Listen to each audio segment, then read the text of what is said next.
You can't be isolated, alone, without responsibility, and pursuing your hedonistic nonsense and not be insane and miserable.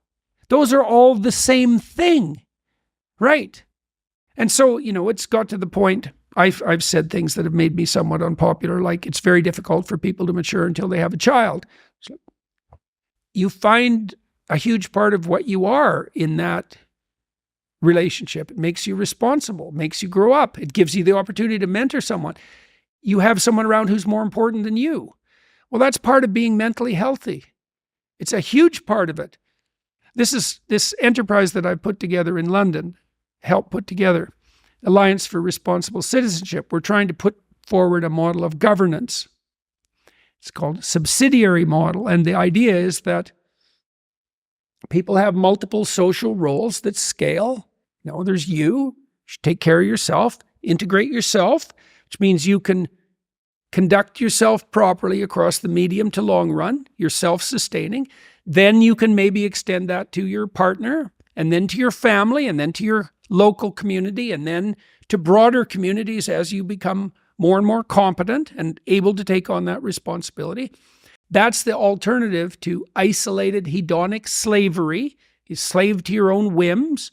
And it's the alternative to tyranny, because if you take on all that responsibility, you don't have any need for someone to govern you. And so that's another example of how I blamed it on the therapists a little bit. I called them liberal, Protestant, secularists. And that's because they think about the locus of the psyche as interior, subjective. That's what a liberal would do.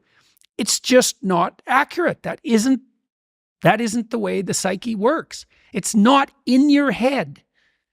It's in your head and in the world at the same time. It's truly the case that your sanity is the concordance between you as an individual and the world. That's the sanity. It's not the proper structuring of your psyche or your brain, for that matter, inside your skull. You're distributed out into the world.